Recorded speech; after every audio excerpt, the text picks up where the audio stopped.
Welcome into Box Office Quarterbacks. We are back at it again. Me and my friend Ahmed are here tonight talking about Jordan Peele's latest movie, his third film, Nope, which we just recently saw. Before we get to all of that, though, how you doing tonight, Ahmed? Doing great, man. Thanks for asking. And yourself? Doing fantastic. I'm excited to finally talk about this movie because there's a lot to talk about. Oh, Uh, yeah. yeah. I would say this is one of Jordan. He's only done three movies, but this is one of the craziest twists I've seen in a movie in a long time. We'll get into that. But first, we're going to talk about our initial thoughts of Nope. I thought it was pretty good. I liked the first half of the movie definitely better than the second half.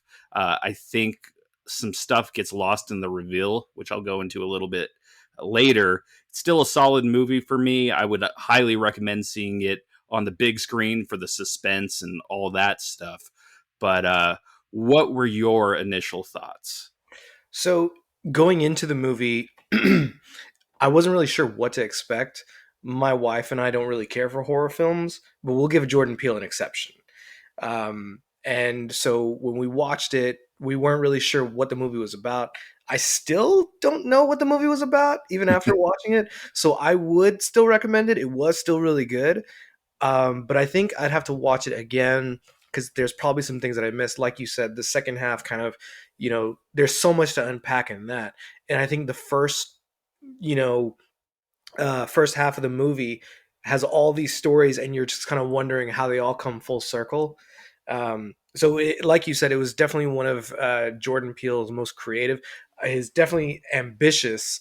I think this was something my wife was saying. Maybe this is something he wanted to do, and now that he's kind of received some credence as an Oscar-winning director, he's able to do this. So I think it still kind of carried out well, and I would highly recommend it as well. Yeah, so like the basic gist of this movie is there is crazy disappearances happening around this ranch in I think it's like Lake Tahoe or something like that. But crazy disappearances. The ranch is run by this brother and sister who had just lost their dad. Like the opening scene is crazy because their dad gets killed by I think a quarter that falls out of the sky and hits him in the head, and nobody knows why. So they've taken over the family business of running this animal training service for Hollywood, and you get introduced to them pretty quickly. Daniel Kaluuya's character and Kiki Palmer's character. Kiki Palmer is great in this movie. She is like my favorite part. Spoiler alert, she's hilarious. She adds a whole like another dimension to this movie. But we learn eventually that there's an alien presence behind everything happening, but the alien presence is not what you're expecting.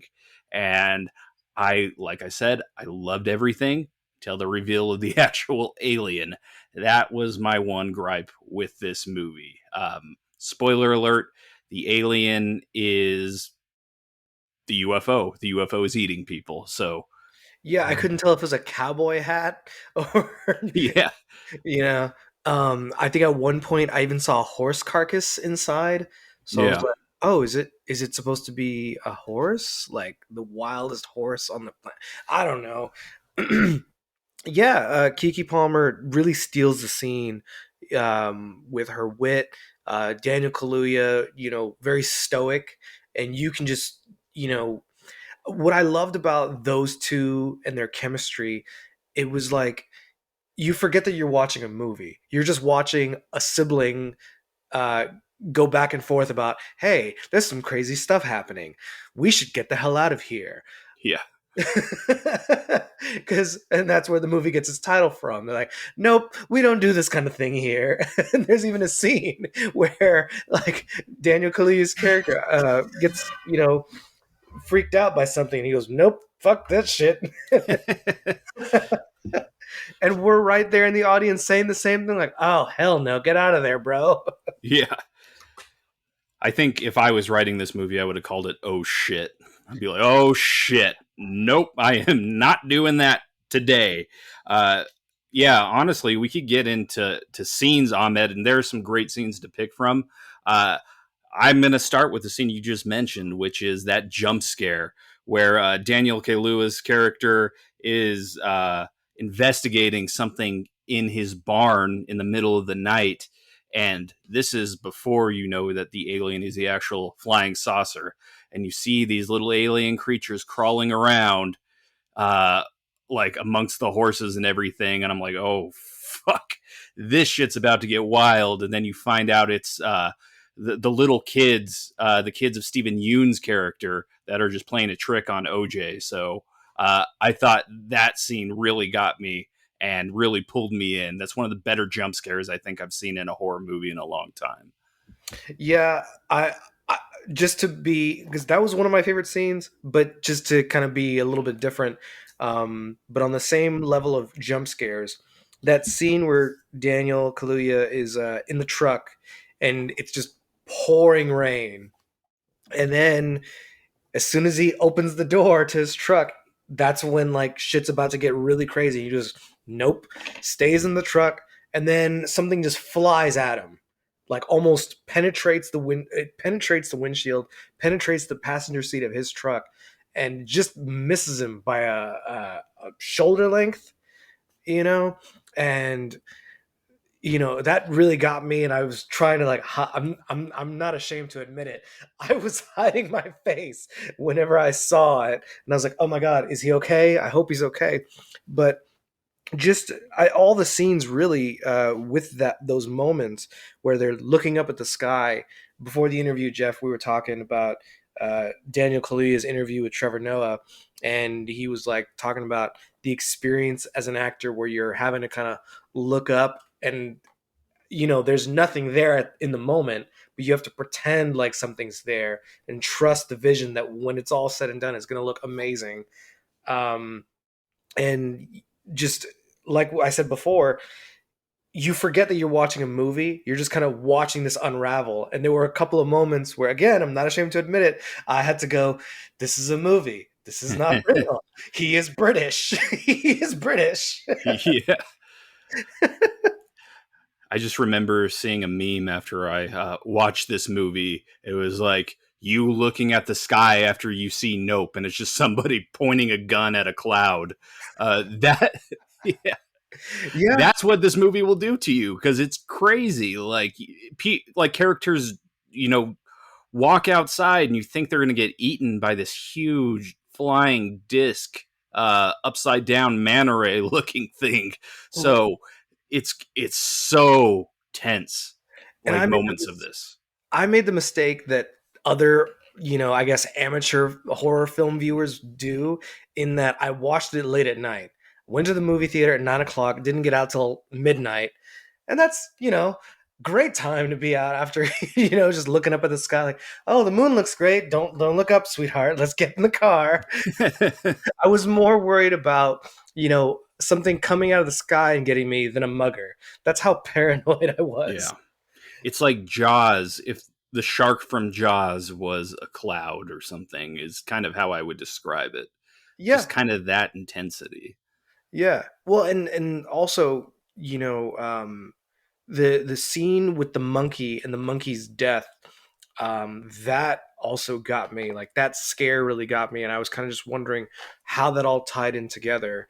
And I think Jeff, you even mentioned that that was something that you had to look up. Could you break that down for us?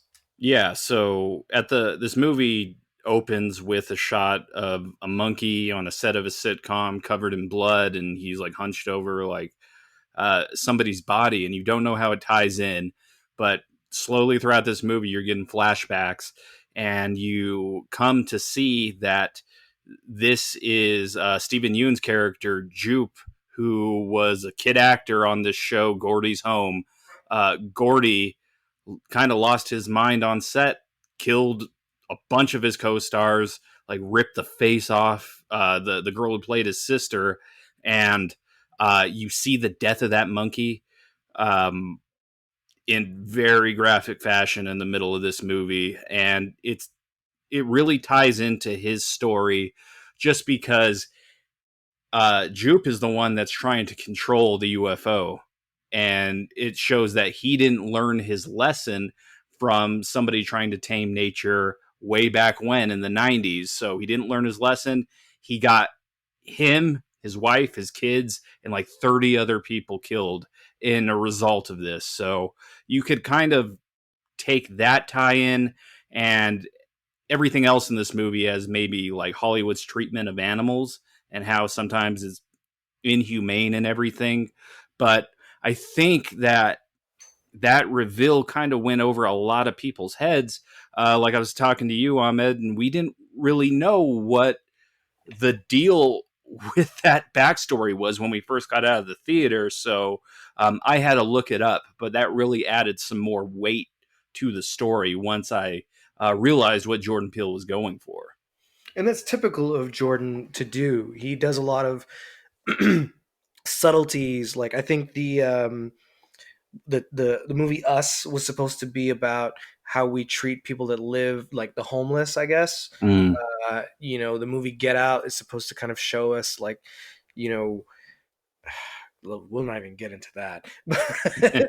But yeah, it now that you said that, it makes me think maybe I should watch it again. And what's funny is I kept seeing trailers after the movie, uh, not trailers, sorry, but clips on Instagram from the movie Nope, and they were saying like, "Did you catch everything?" And it was like, "Are you sure you caught everything?" I'm like, I don't know. Now you got me overthinking because there were so many other little subtleties that he threw in, like the quarter scene where they lose their father. Well, was there something significant about that quarter? Was there something significant about seeing the first black cowboy silhouette? Was there something significant about the introductory quote at the beginning of the movie? And that's kind of why, towards the end of the movie, I was kind of like scratching my head, going, I liked it, but was I supposed to focus on something and did I focus on the wrong thing or did I Yeah. focus too much? You know? Yeah, there's so much going on in this movie. I think he introduces a lot of themes, and you really, this is honestly the movie of his that you got to watch more than once, because I could look through it in a different lens now that I know all the animal stuff that he was kind of going for with this. But I think that's what kind of separates it in not a great way from Get Out and Us. I think it, like, the narrative in Get Out and Us was more straightforward, and you kind of got the point he was going for. This one, it's a little bit like convoluted, and that's what holds it back for me. Completely fair. And Get Out, I think, is his magnum opus so far. I really think like you can't top that movie. And it's a little unfair to say because, Jordan worked so many years on that film. I think during his Oscar acceptance speech, he had like did the draft so many times. He had changed the ending. He had changed something. It was just so much that he did, and it was so good that it really deems it Oscar worthy. Whereas Us, it was a little bit more convoluted, but it was still kind of the same theme. But yeah, it's this one is a little bit more ambitious. It's a little bit more abstract, if you will. Um, but I would still watch it again, and I'm hoping that maybe I would hope that Jordan would be a little bit less abstract, if that's fair to say, Yeah, in his future films. but I love like the genre jumping that he has been doing. I think though, like this conversation, Ahmed, like leads perfectly into one of our planned segments. So I'm gonna jump ahead a little bit and rank Jordan's movies so far. Uh, for me, I think I'm going to go Us at number one, which is not what a lot of people have at this point. I just thought like the horror in that movie was crazy, especially when you get the doppelgangers like outside the family's house. That is some of the scariest imaging I've ever seen. And I love Winston Duke too. Like he is just such a charismatic dude. If you guys haven't listened to the Batman Unburied podcast, he does great as Batman in that. So I love everything he's in. Black Panther, Us, this. That'll be number one. I like Get Out number two.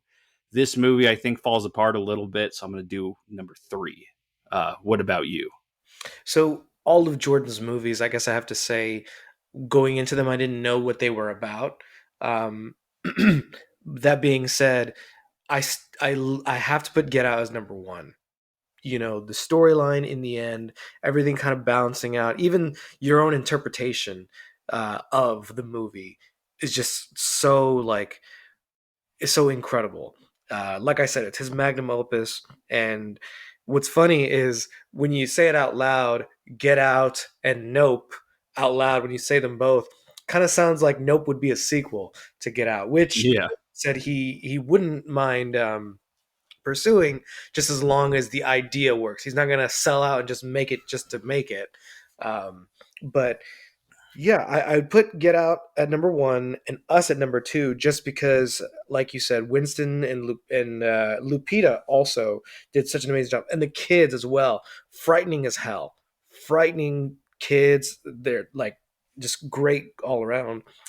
Um, I'm hesitant to give even Nope a ranking simply because it was just so abstract and it just doesn't quite flow with what exactly Jordan Peele was doing. It seemed like and maybe that's just me not knowing what I'm talking about, but it just seems like it's something completely different. But nonetheless, from an actor's perspective, it is rank worthy. Um, I don't know if I brought this up, but I probably did. I'm just forgetting because we've unpacked so much. But from an actor's perspective, where you're just not looking, you're looking up and seeing nothing, and you're forced to be afraid, and you've done a successful job of bringing the viewer in. Every single cast member did that. Stephen Yoon did it during his, you know, tragic death scene where yeah, he's looking up and you're like, oh yeah, he knows it's time to go. yeah, um, so I'm reluctant to give Nope number three, but it's just what it is. yeah. Um, I think though we should go into characters because there's a lot of good ones in here. That's the best part about this movie. Like you said, Ahmed, is the acting performances. Um, just kind of quickly running through my top five. Um, M, played by Kiki Palmer, is so funny in this movie and such like a force of energy. I loved when they were in, was it Fry's, the electronics store, Oh and she's yeah. just walking down the aisles and she sees like an attractive girl and she's like, "Oh, hi, gorgeous, how are you doing today?" It was just so funny. Everything she added to that character. Um, she's going to be number one for me. Number two is going to be OJ, played by Daniel Kaluuya. It's a very quiet performance from him. He doesn't say much. It's more of a physical performance, I think, and I think it works great. Uh, he's obviously like Jordan Peele's like De Niro to Scorsese, and I think he said that in an interview. So he'll be two for me. Number three is Brandon Perea as the tech guy. That dude was hilarious. Like we haven't talked about him, but he's just like chilling at the farm every single day because he has nothing better to do, and he's pulling up his ex-girlfriend on IMDb, and then he's doing all this crazy funny shit. He'll be three. Four will be Stephen Yoon as Jupiter.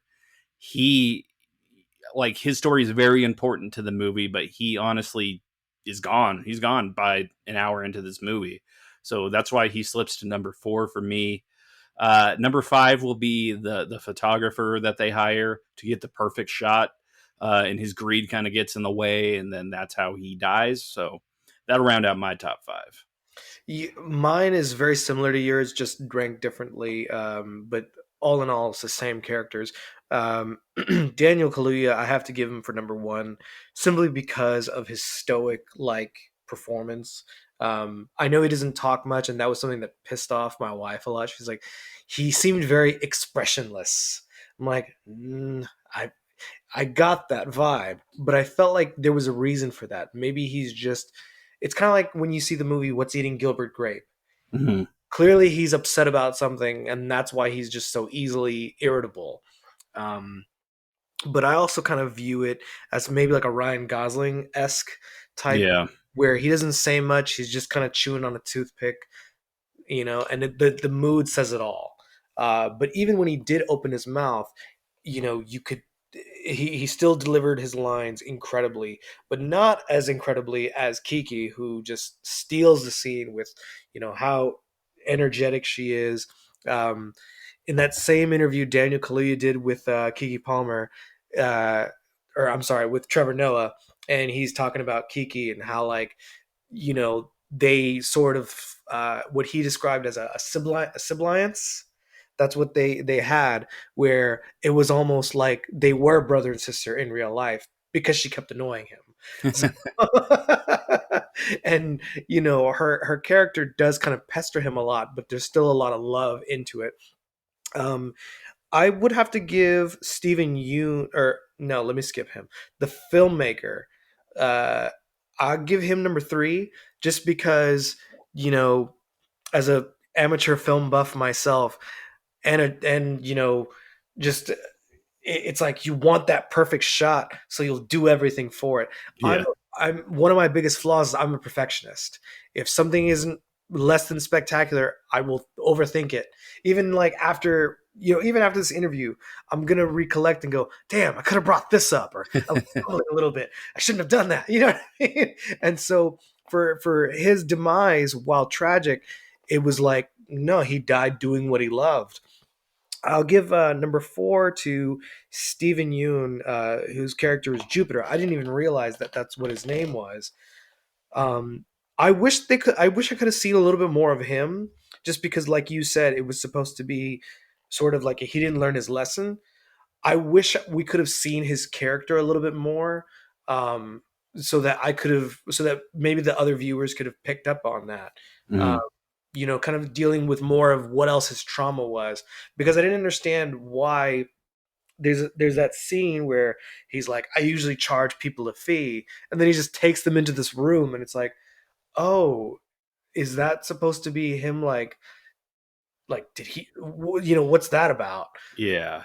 That And was weird. right. But then whenever you gave that explanation, like, okay, this kind of explains that, but is that really what, Jordan Peele was going for? Uh the fifth one, I have to give it to that guy, Angel, the fries like Yeah. guy. His character was a good comic relief, but I just kind of feel like his presence was forced. Like they just had to throw him in there. But I understand that he was, a pivotal character. But again, I maybe it's just because I didn't like his hair.